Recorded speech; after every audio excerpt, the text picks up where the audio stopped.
And sort of continuing on the topics of well-being and burnout, I'm going to welcome Paige. I believe you're presenting some findings on the topic of burnout and what causes it. So looking forward to that. So relevant. Thank you very much. Thank you. So thank you all. What I'd like to present to you today is a little bit of information that I'd like to share on the dissertation that I've done for my MSc in Psychological Sciences with Brunel University. And I would like to thank Andy Lake with flexibility.co.uk for allowing me to host the invitation. The ethics behind this, as you can imagine, working with our university, were pretty strict, so I had to sort of remain in the background. So thank you, Andy. So I think we all know the consequences of burnout. We've heard a lot today about that. We've also seen there was a report done recently looking at the costs of burnout in the UK in particular, some 28 billion to the UK economy. And then not only that, but the UK rates as the highest as far as workers reporting levels of burnout than any other nation. It's high. What's happening here? Sorry. So the role of the physical workplace, we also know, is a critical aspect to this. The workplace itself from a physical perspective, but also we know that the culture is critical too. Don't want to forget that, because sometimes I think these are kind of flipped around and the cause and effect is not quite understood. Office acoustic studies, we see these as well: stress, distractions, job satisfaction, low job satisfaction. Those are all in the literature. So all of this was coming out of the literature review for the piece of research. Personality traits are well known to be predictors of sound sensitivity and burnout. And what this study has done is it's uniquely combined all three of these aspects in one study. Because what I was finding in the literature and when I was doing my early sort of exploratory work is that we knew that there was a relationship with personality traits and burnout with acoustics, personality and acoustics, but no one had pulled them all together. So I will clarify too, this is a pilot study because this was to determine, is there enough here for us to conduct a larger study? And then from that larger study, could we then try to develop some practical advice and information based on it? So just simply following the basics of a research study, our objectives were to measure the correlations and contributions of acoustic privacy, personality traits, and levels of reported burnout. And the aims were to explore these relationships with UK office workers, and I created boundaries around, rather than opening this up globally, I created boundaries around UK office workers. So our null hypothesis is that we just wouldn't really find any relationships, and then our alternative hypothesis is that we would. So it was a quantitative approach with cross-sectional correlational design, and I used 3 validated assessment methods. That was also one of the requirements. I had to use existing reliable and valid assessment methods within the research. So I used the Gabo Acoustic Questionnaire. I don't know if you all are familiar with this, but this is the standardized, it's a French standard for open plan offices, and it's also included in the new ISO standard for the quality of open plan offices, which is 22955. Just came out, as a matter of fact.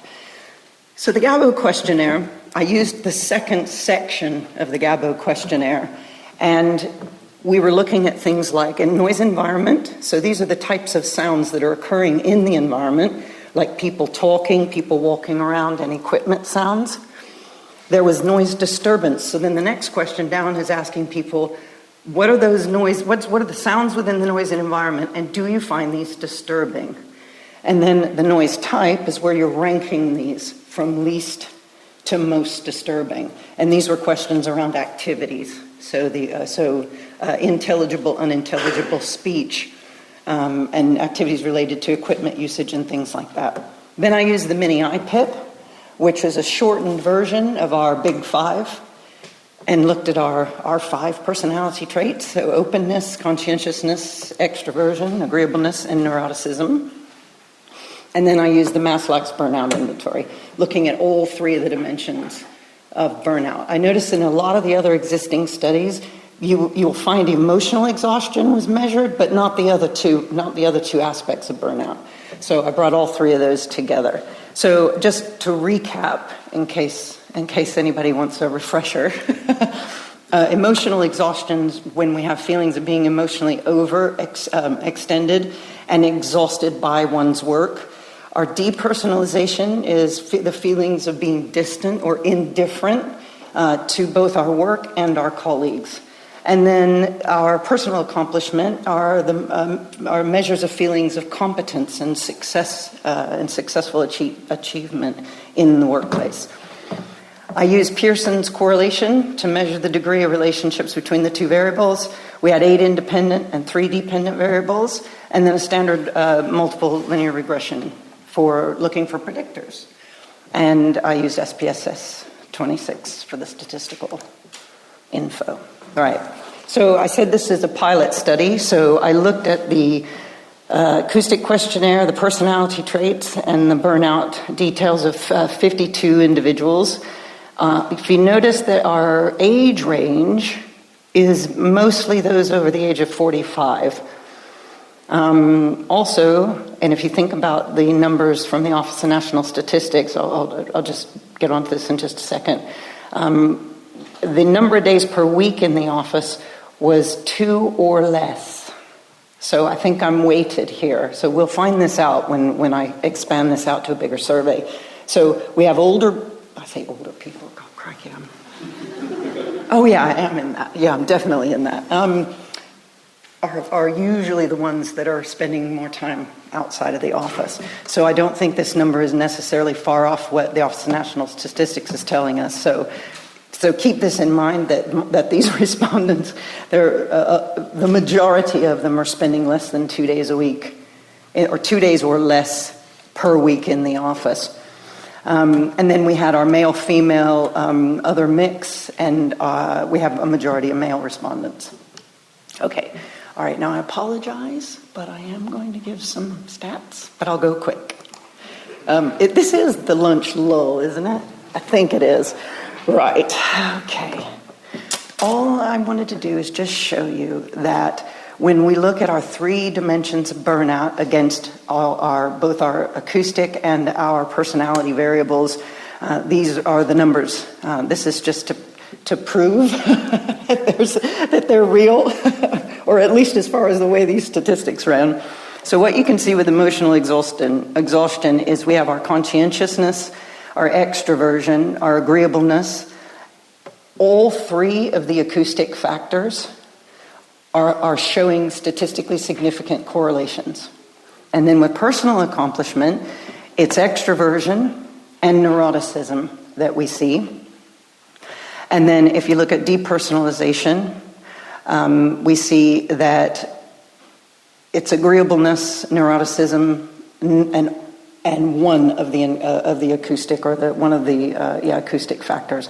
And I'll go through this and summarize it a little bit better. And when we ran the multiple regression results, we found that we had a number of predictors, which was really good. So even though we have a low sample size, the significance is still there, and then the predictors are there. So this is telling us that this is reliable, it's valid, and it also tells us that we can move forward, we can reject the null, and we can move forward with a bigger study, that there's enough here to explore. And so what we see here is emotional exhaustion, we have noise environment, we also have agreeableness as negatively correlated, so meaning less agreeable, individuals who are less agreeable. And these 2 factors are accounting for 49% of the variance, so the changes that we see in relation to burnout. And then with our depersonalization, we see that it's agreeableness, again, negatively correlated or negatively associated, and noise environment, accounting for 68% of the variance.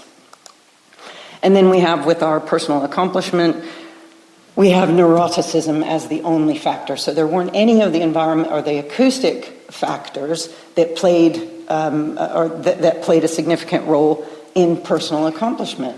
So that was kind of interesting. And with 35% of the variance with neuroticism, negatively affected neuroticism. So just to summarize, so our relationships, all the acoustic variables and the correlated with emotional exhaustion and depersonalization, and all the personality traits except openness correlated with all three of the burnout dimensions. So our predictors of burnout for emotional exhaustion are the noise environment, neuroticism, and agreeableness negatively correlated. For depersonalization, we have 68% of the variance is associated with our noise environment and agreeableness negatively correlated. And then for personal accomplishment, 35% is neuroticism, but neuroticism negatively correlated. Because just to clarify this, the personal accomplishment questions are positive. So it was I have feelings of self-worth toward my job and things like that. So there was those were positive questions. So neuroticism correlated negatively. So I'll explain a little bit more of that in a minute. So a couple of things for us to consider. We've talked a lot today about the effects of burnout. We've talked a lot today about we talked about introversion a number of times. And I think that this subject of neuroticism is incredibly important. It is the sort of lonely aspect of personality traits, but it is one of the most important and one of the most powerful because of the fact that it relates so much with aspects of mental health. Those of us, and I am one, if I can say that, I am on that further side on the neurotic scale. I'm also an introvert. But the importance of recognizing, so it's not so much, and I think the practical application of this too is, it isn't so much, does my organization know that this is my personality type? And then come up with a solution for that, right? To help support whatever it is that I might need. But it's equally, if not more important, that I understand these aspects of who I am. And I think that's where this work can become really important, is that as individuals, we know who we are, and we know, based on our biological, our inheritable as well as our environment, what type of people we are and what our needs are. And if I don't like noisy environments, I have a pretty good idea why. So these are the kind of things I think are really important. So it's for all of us to learn. So with neuroticism, we know that there are associated levels of anxiety and stress, but we also know that it correlates with auditory sensitivities. Neuroticism is also one of the aspects of the personality traits that we know relates to autism and also ADHD. And it's the only one, the only personality trait that turns up time and time again in the literature. So even though introversion is in there, the neuroticism is one that I think gets forgotten, but it's incredibly important, and certainly when it comes to the auditory sensitivities. The less agreeable, so those who are less agreeable, so with personal accomplishment, we noticed that as it's defined as this positive evaluation of achievement at work, that those who are less agreeable may tend toward less depersonalization, that fits for both, but for depersonalization, those that are less agreeable, are maybe more agreeable, may be less affected by acoustic conditions and less susceptible to burnout. Whereas with depersonalization, those who are less agreeable may tend toward less interaction. And this is important with these implications for hybrid working and trying to assess what kind of environments are we creating and how are people going to react in them. Well, it's going to depend on the way that people process information. Their personality traits, so we think about personality traits, but we also think about the way we process sensory information too. And when you're auditory sensitive or if you're visually sensitive, you absolutely will be looking for a place to hide. Those ideas, I know that when those things were mentioned in previous presentations, there were a few of us in the audience that were thinking, yes, that's one of the first things I look for is a place to hide. So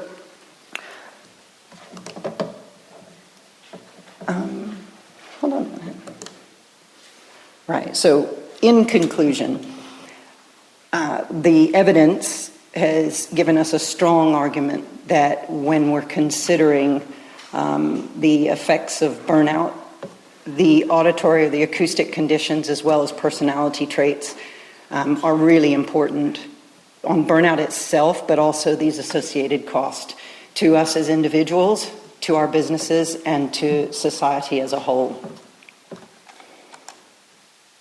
So just future considerations. So we have enough information to tell us that we can conduct a larger study. And there was a couple of problems, I guess, that I ran into. So using the existing standardized acoustic questionnaires, they're mostly geared toward open plan offices. So this isn't helping. It's not helping for hybrid working necessarily, and it's not working for home working. So some work has to be done. I'm sure that there are either some acousticians I know maybe online that are listening, but some work definitely needs to be done with the way that we assess acoustic environments, because the existing standardized methods are not able to encompass all of the factors that we need in order to get a better picture. Larger studies, definitely comparing home and company office worker perceptions, including this element of control. When we talk about privacy, in Altman's theory, the ability to control interaction, not only with ourselves and our physical environment and the groups we're in, but also the privacy in our own minds. It's more than just the physical, but are people invading my mental space? Understand the why behind home working preferences. A lot of what we've done is looked at what's happening, what are people doing. What we want to do is go deep into the subjects to find out why. Why, really? Bertie, your 3.0 and your 3.1 was the commute, and it was well-being. Okay, so I think I have enough time. I can tell you coming in on the train today. So I told you a little bit about my personality. And coming in on the train today, it was just, when I travel now, I make sure I avoid the rush. I came in today, and from the time I hit the train station till the time I got here, it was heightened alert. And so all of my responses, the auditory, the visual, the sights, the smells, and everything had heightened me. And with I'm more neurotic, therefore I have some bits of anxiety that are just simply heightened by all this stimulation. So the commute alone is enough to be a barrier. I love to collaborate with my colleagues. I love to be able to go in and chat and have all those benefits of being with other people. It's just that what are the other barriers that exist around it? And then what's the consequence of that? What's the consequence? Because you can say, well, just get on with it, well, fine. But how much of that can we actually continue with before we really do reach the clinical levels of burnout? So I think also what this does is move us away from, remember the debates on open plan and not and all of that? We used to do all of that. I think this is just bringing us, everything that's been presented today is bringing us further and further to this place of creating inclusive offices based on us. So thank you all very much.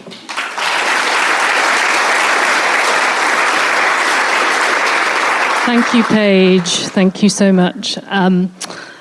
And what a great piece of research to sort of help towards that argument that we often have with leaders around the importance of thinking about the acoustics of the workplace. And actually, a lot of the leaders we work for are in their own offices, so don't really empathise with what it's like to be in the open plan outside. Taking questions for Paige.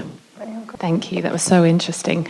I particularly like what you said around a sense of agency for individuals to kind of cultivate their space to potentially be more effective than redesigning the whole space. Mm-hmm. In your experience, have you come across any great examples of coping mechanisms, specific mechanisms or interventions that people can adopt to avert some of these experiences? Do you mean relative to auditory sensitivity? Yeah. Headphones, moving, working later. Well, there's the headphones. We have a tendency to think of the headphones as that is clearly a coping mechanism for a lot of people.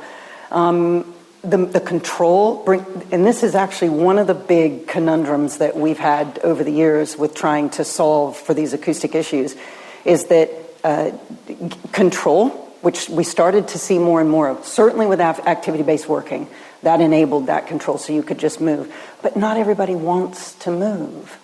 And so I think that there's a number of things that you can implement, but I still think it goes back to just giving people the choice of what they want to do for what they have to do that particular day. So if I want to come in and collaborate, and I know that the activities that I'm performing are not going to be heavily influenced by my auditory sensitivity, then I'm happy in the office. But if I have something that I have to do that requires that concentration, I'll be at home with the door closed, with telling everybody to leave me alone. So I do think, I know that's a little bit generic, but I do think it comes back to choice. But I do love, if we're going to create places for people to go so that they can concentrate, they have to be done well. Whether if it's a construction or if it's a place to hide, if it's a library. I was in an office not long ago. They made a library. They were copying design ideas from universities and saying, okay, what can we learn about the university and the way that universities design and plan? And they had a library, and you could just go to the library when you needed to escape. Things like that. I don't know. Did that answer your question? Yeah, super interesting. Thank you. Thank you for that, Paige. I wonder, do you think organisations should be assessing people on personality in some way to understand their workforce better? I mean, it seems to me like it's a bit of invasion, really, but are you suggesting that could be helpful in being able to provide the range of environments that would suit a workforce? So we have found it quite helpful. And I think a lot of organizations already have this information. I think it can be helpful, perhaps not on an individual level, but when looking at it from a group perspective and giving guidance in the early stages. So, for example, if there's a new design concept and with all the changes that are taking place, if we've got a group picture of the people in the workplace, that gives us a pretty good indication of how we should be designing the space. I'll give you an example. So we worked with a company, predominantly engineers. And the original workplace plan was neighborhoods and more open environments and lots of really, I think it was mentioned previously, these crazy designs and everything. And the reality of it was wait, maybe that isn't such a good idea.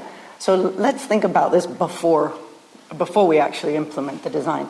So to answer your question, I absolutely think personality profiling in group form can be really helpful, and perhaps we can avoid that confidentiality by just staying away from the individuals. I think it's up to us as individuals to know what our personality profile looks like and also what our sensory profile looks like.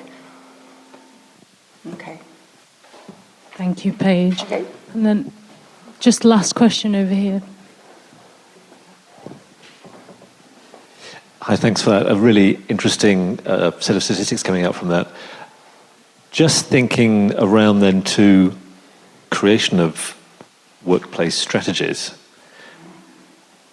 Typically, it's tended to be driven by senior folk in the organisation, giving a very strong indication of the vision they have, what they would like to see happen, and in essence, therefore, what the physical manifestation of that should look like. From what you're saying, it sounds as though maybe we should be questioning that a little bit more, and perhaps it's more of a framework from those who are senior in the organisation to then enable more depth and engagement with the people within the organisation over what's appropriate to them. I guess there's a question in there somewhere. Yeah, well, okay, so I think I get it. I think I get it. So what you're asking is, the one point is the design and the sort of the workplace itself is being top down. This is the vision I have. I saw pictures of Google. That's what I want.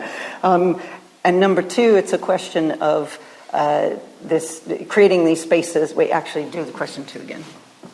the second part of it. Well, the second part was saying if traditionally it's been the senior folk who have set a very clear, strong vision over this is what I want to have achieved, and therefore this is the design, aesthetic, and the physical manifestation of what I want, which may be, as was being talked a little earlier, a lot of transparency, openness, open plan.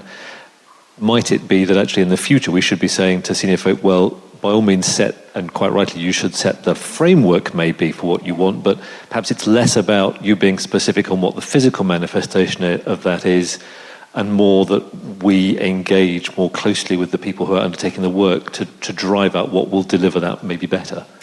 So let your people be your guide. It's the people of the organization are the representation of the organization, isn't it? And also, too, I think that, sorry, that was a little bit more of an opinion than an answer, but the other thing, too, to think about is if we are genuinely moving in the direction of evidence-based design, well, these are the kinds of things that we need. So when we go to the decision makers, we're making these decisions because this is the evidence we've gathered. So it isn't just this, and there isn't any reason why those two can't marry at some point. It could just be scary for senior folk, can't it, to be having a proposition put to them which may not align with perhaps what they were originally thinking. Yeah, there is a lot of evidence out there, though, on the impact of the organization.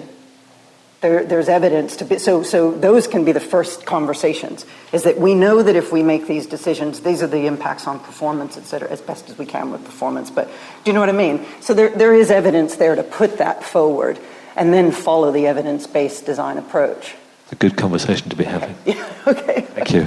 Thank you, and thank you, everybody. Paige. Thank We're you. looking forward to the bigger piece of research.